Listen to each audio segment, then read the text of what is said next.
Njoo kwanza. Usikimbie sana. Sio professor. Kwa kweli nikupe hongera. Siku hizi unapendeza. Kwa kweli namtukuza Bwana, nambariki. Amina baba. Hey, kwa kweli. Na uchumi baba ulikuwa unasumbua. Yaani uchumi ulikuwa unasababisha uvae vile? Uchumi lakini vile vile na kujikatia tamaa. Ushamba kidogo. Mimi nampenda Delfina yuko wazi na ushamba wa Kichaga.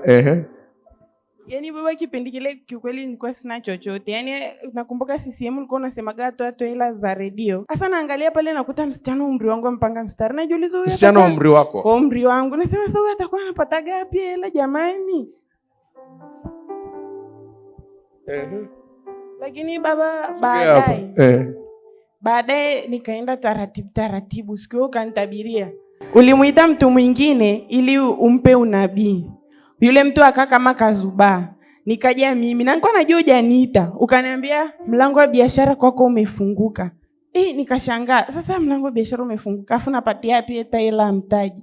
Sijui kafanyikaje tu neno la kinabili katimia eti nikaanza kufanya biashara. Ngoja, haukujua namna gani neno la kinabili lilivyotimia? Sijui, yani tu nikashangaa umeniambia mlango wa biashara kwangu umefunguka. Afu saa hiyo mimi mawazo yangu yamelalala tu nawaza jamani nitapata kazi lini hata niajiriwe nifanyaje? Ukaniambia mlango wa biashara kwako umefunguka. Nikaenda nikaanza kufanya biashara afu nikapata hela. Nikajiwekea nadhiri kila Jumamosi. Hata kama sijeje kwenye ibada, nitakuja hata mwishoni nitoe hata 10,000 tu ya redio. Alafu ndo niendelee na mambo yangu. Yaani hata kama nimechelewa, yani ile 10,000 lazima ifike. Nikasema kumbe wale alikuwa anatoa 5,000 na 10,000. Ngoja, mnaanza kumuelewa hapo. Kuna namna pia ya kushika uchumi. Lazima ujifunze hapo. Yeye akajiwekea nadhiri lazima support ile pesa kwa ajili ya nini? Kusikika redioni. Nikaanza kutoa ile shika hapa mic. Nikasema kumbe wale watu ambao walikuwa wanatoaga kule CCM zile 10,000 na 5,000 kumbe walikuwa wanapataga hivyo. Nikaenda ukanitabiria. Nilikuwa na kibubu changu ndani. Ukaniambia naona kupitia hicho kibubu utafungua biashara futa ishanga. Nilikuwa najua una kibubu. Ulikuwa ujui ulinitabiria ilikuwa Jumatano. Nimekuja kutoa sadaka ya kujiungamanisha, mvua ilikuwa inanyesha. Ukasema jinsi hizi mvua zinavyonyesha na leo ndo tutabarikiwa hivi kwa ghafla. Hii mvua imenyesha kwa ghafla. Asubuhi nilimwambia Diamond kwamba leo mvua itanyesha na kulikuwa hamna dalili za mvua. Na watu leo mtabarikiwa jinsi mvua ilivyonyesha ghafla na mvua baraka itaenda kunyesha ghafla kwenye maisha yako. Nimekumbuka. Ilikuwa Jumatano. Ilikuwa Jumatano moja ya kwa dalili yote ya mvua, nikamwambia Diamond leo mvua itafanyaje? Itanyesha. Sasa ukaomba maombi nikajiungamanisha na sadaka yangu. Ukaiweka pale juu. Ukasema hii sadaka nataka niongee nayo huyu kuhusiana na huyu mtu. Nani ametoa hii sadaka? Nikasema mimi. Ukasema naona kuna sehemu unahifadhi pesa. Hii sehemu naona itakufanya ubarikiwe. Nikakwambia baba wapi? Michezo? Akasema hapana. Nikakwambia vikoba? Ukasema hapana. Naona kibubu. Wale watu wangu wa zamani mnajua kibubu? Wakasema ndio. Kweli kwenye kile kibubu ukaniambia usivunje hichi kibubu. Kitakuletea biashara. Sasa kile kibubu baba nikifikiria, nikiweka ile ikifikala kinatoa. Ikifikala kinatoa. Sasa nikasema baba ananiambia eti nitaika hela hapa. Alafu eti nifungulie biashara. Inawezekanaje? Yaani nilishangaa. Lakini ulivyosema lile neno nashindwa hata baba kukuelezea. Unajua kuna vitu vingine unashindwa hata kumuelezea mtu. Sijui mimi napataje hela. Kwenye kibubu nilikuwa nikipata hela naika 5,000, 10,000. Mimi nikaa naingiza laki naingiza kwenye kibubu. Laki tena baba ile hela imefika nyingi mimi sijui. Ikafika nyingi ile hela. Mpaka sasa kile kibubu kikawa kitoshi natafuta raba bendi. Nasema sasa hizi hela nitakuwa nazifunga kwa mafungo labda. Hebu mpe Yesu makofi basi. Angalia, Mungu anajua namna gani ya kuiendesha ibada. Nitaka niende kwenye neno la Bwana, niambia hapana.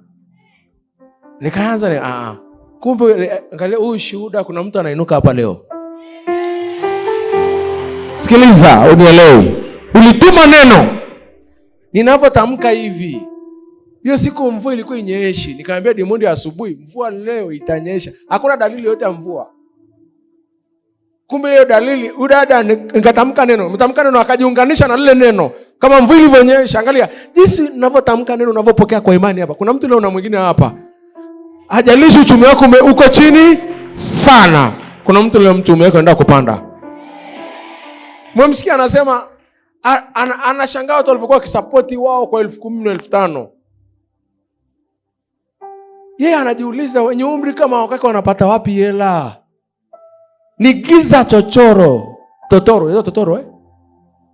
Lakini katikati ya giza neno likasimama. Nasimamisha neno kwenye katikati ya giza lako. Katikati ile giza kukae nuru. Endelea. Usirudi ulipoishia. Nika nafunga hela kwenye rababeni, nikasema nitakuwa nazifunga 5,500 ili zienee kwenye kile kibubu.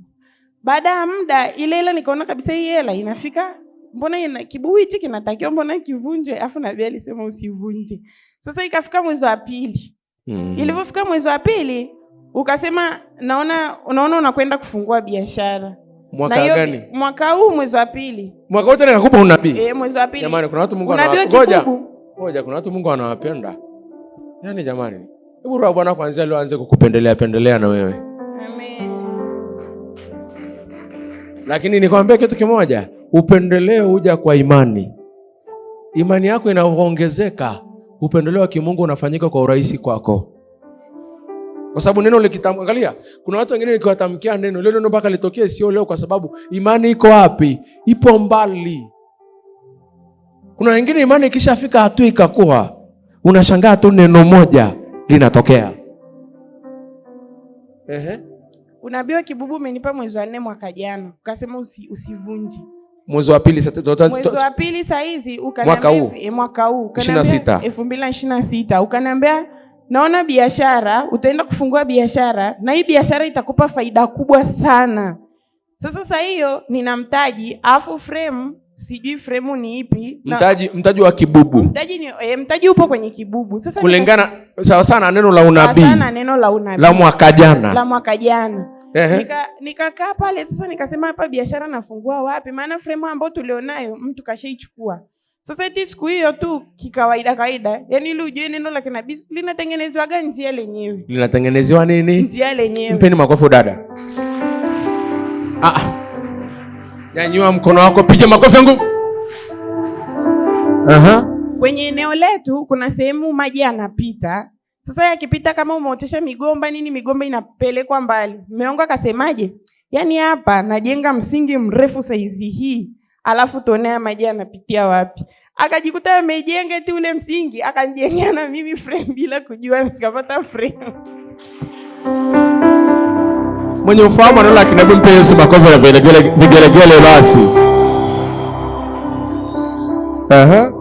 Kawaida ningemwambia nijenge frame asingejenga. Neno tu la kinabii nikashangaa frame. Ulivyotoa neno la kinabii mwezi wa pili, ile frame ikamalizika faster. Ilivyomalizika faster, nikashangaa nikaeka na mimi bidhaa zangu pale, sasa hivi na biashara yangu na mimi baba. Wow. Ulituma neno lako